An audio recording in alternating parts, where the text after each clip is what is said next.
Hi friends, मी कोमल अन्नपूर्णा रेसिपीमध्ये तुमच्या सर्वांचं अगदी मनापासून स्वागत करते। आज आपण सॉफ्ट जाळीदार इडली कशी बनवायची ते पाहणार आहोत। त्याचप्रमाणे नारळाची चटणी पण बनवणार आहोत। त्यासाठी रेसिपी पूर्ण पहा आणि रेसिपी जर आवडली तर लाईक, शेअर आणि सबस्क्राईब करायला विसरू नका। चला तर मग रेसिपीला सुरुवात करूया। इडली बनवण्यासाठी मी जाडे तांदूळ घेतलेत, म्हणजे राशनचे तांदूळ आहेत। तुम्ही कोणताही जुना तांदूळ घेऊ शकता। जुन्या तांदळाने इडली छान होते, मऊ सॉफ्ट जाळीदार होते। त्यामुळे कधी इडलीला जुना तांदूळच घ्यायचा। आणि हा तांदूळ एकाच वाटीने मोजून घ्यायचं डाळ तांदूळ, म्हणजे इडली आपली परफेक्ट होते। इथे ह्या वाटीने 3 वाट्या राशनचा तांदूळ घेतलाय मी, आणि ह्याच वाटीने इथं 1 वाटी उडदाची डाळ घेतली। एकाच वाटीचं प्रमाण ठेवायचं, म्हणजे तांदूळ जर 3 वाटी घेतला असेल तर उडदाची डाळ 1 वाटी घ्यायची। आता आपल्याला हे डाळ तांदूळ 3-4 पाण्याने स्वच्छ धुवून घ्यायचे। डाळ पण धुवून घ्यायची। आता हे डाळ तांदूळ आपल्याला असेच 5 ते 6 तासासाठी भिजत ठेवायचे। आता 6 तास हे डाळ तांदूळ छान भिजलेत, पाहू शकतात। आता संध्याकाळची वेळ आहे, त्याच्यामुळे थोडं पांढरं दिसते शूटिंग। तांदूळ छान भिजलेत, आणि त्याच वाटीने अर्धा वाटी पोहे अर्धा तास भिजत टाकले होते। आता ते पण आपल्याला ह्याच्यातच बारीक करायचे। आता आपल्याला अगोदर ही डाळ बारीक करून घ्यायची। डाळ एकदम स्मूथ बारीक करायची। आता गरजेनुसार पाणी टाकायचं आहे आपल्याला ह्याच्यातलं, जास्त नाही टाकायचं, अगदी गरजेनुसार।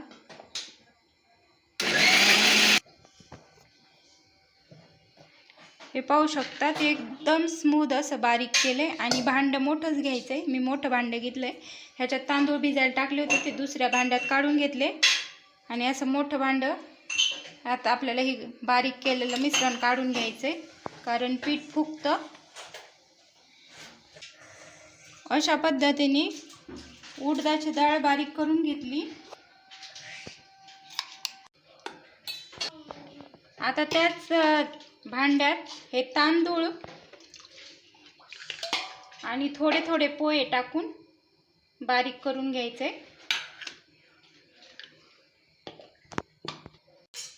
अशा पद्धतीने गरजेनुसार पाणी घालून मी सर्व डाळ तांदूळ पोहे बारीक करून घेतलेत एकदम।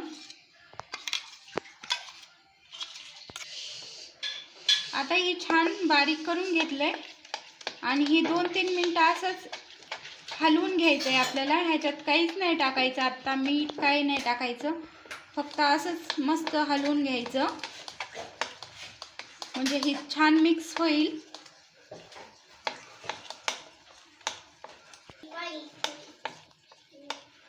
आणि हे चमचा असा एकाच साईडने फिरवायचा,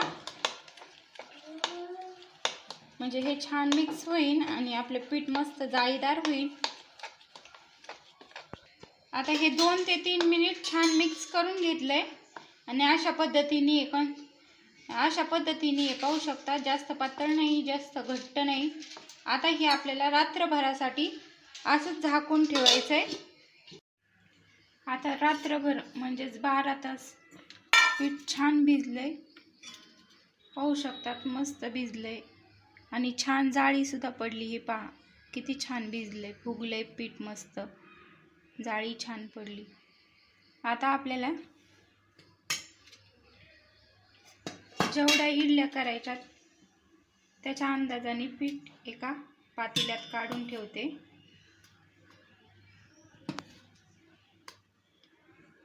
पीठ पातेल्यात काढून घेते, आणि उरलेलं पीठ आपण फ्रीजमध्ये 2 दिवस ठेवू शकतो। पीठ थोडंसं घट्ट वाटतंय, त्यामुळे थोडंसं पाणी टाकायचं आहे आपल्याला.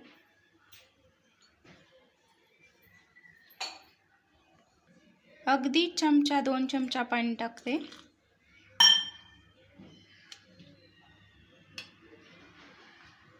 आणि चवीनुसार मीठ टाकायचंय. छान मिक्स करून घ्यायचंय. मीठ सगळीकडे मिक्स झालं पाहिजे व्यवस्थित, अशा पद्धतीने.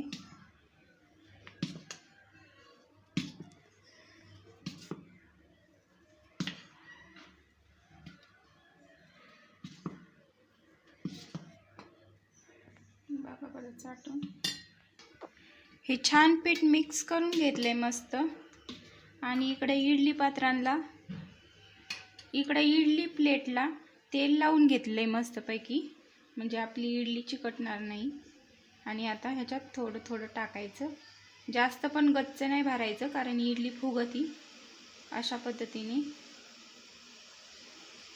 मीडियम भरायचं इतकं. अशा पद्धतीने सर्व प्लेट भरून घ्यायचं.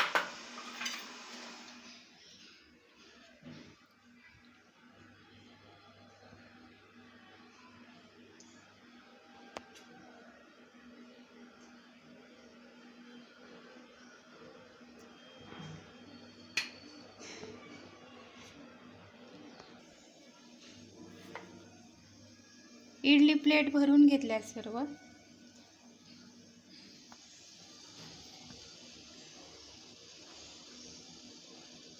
आता 1.5 ग्लास पाणी मी इकडे उकळत ठेवलं होतं. छान वाफ आली पाण्याला, छान उकळले. त्याच्यात आता ह्या प्लेट ठेवायच्या हळूच. आणि आता ही छिद्र आहे तो असं थोडं विरुद्ध ठेवायचं, म्हणजे छान वाफ बसते सगळ्या इडल्यांना.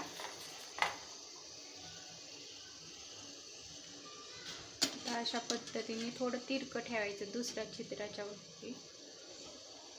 आणि गॅस फुल ठेवून 10 ते 12 मिनिटं वाफवून द्यायच्या.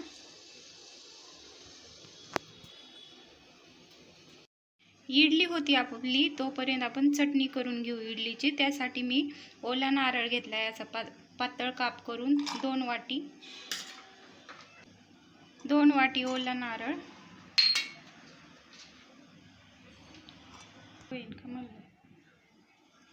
2 हिरव्या मिरच्या. ह्या हिरव्या मिरच्या जास्त तिखट नाही, तुम्ही 1 पण घेऊ.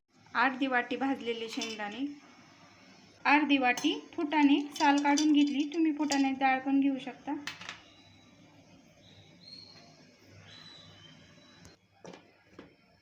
चवीनुसार मीठ, अर्धा लिंबू असं पिळून घ्यायचं.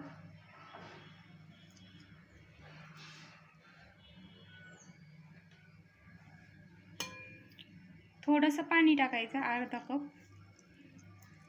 तुम्हाला चटणी किती घट्ट पातळ हवी त्यानुसार.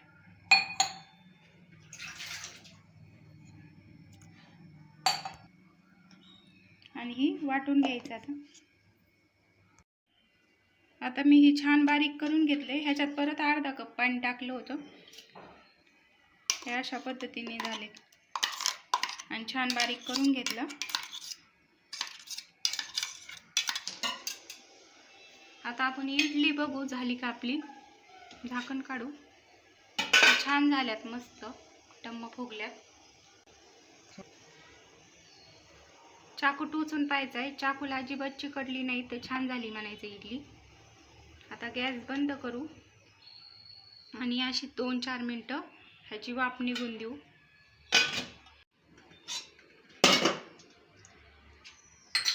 त्या इडलीच्या प्लेटी वरती काढून ठेवू, म्हणजे थोडं थंड होतात. मग आपली इडली छान निघते.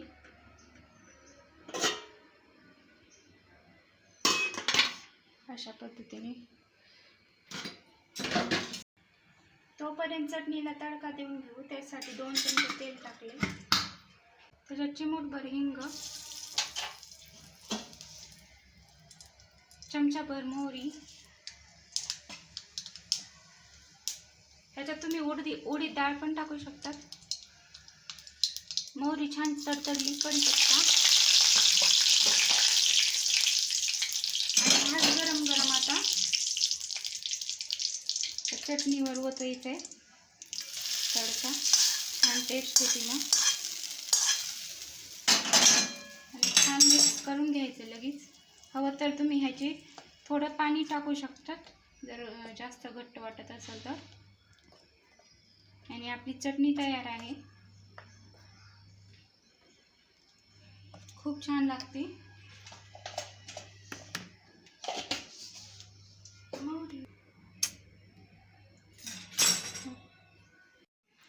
इडलीच्या प्लेटी थंड झाल्यात. आता अशा पद्धतीने आपल्याला ही इडली काढून घ्यायची. चाकूने असं हे करायचं.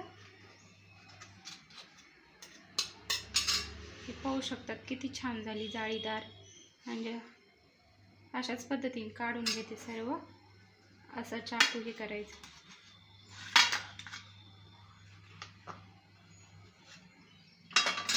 हे पहा अजिबात चिटकत नाही. किती जाळीदार झाली. दोन पाहू शकतात अशा पद्धतीने सर्व इडल्या बनवून घेतल्यात. किती सॉफ्ट जाळीदार झाल्यात. आपली इडलीची आणि चटणीची रेसिपी तयार आहे. अशा पद्धतीने नक्की एकदा बनवून पहा. एक फोडून दाखवते. हे पाहू शकतात किती छान झाली. सॉफ्ट आणि जाळीदार. हे पहा. रेसिपी आवडली तर लाईक, शेअर आणि सबस्क्राईब करायला विसरू नका. पुन्हा भेटूया अशाच मस्त रेसिपीसोबत. धन्यवाद.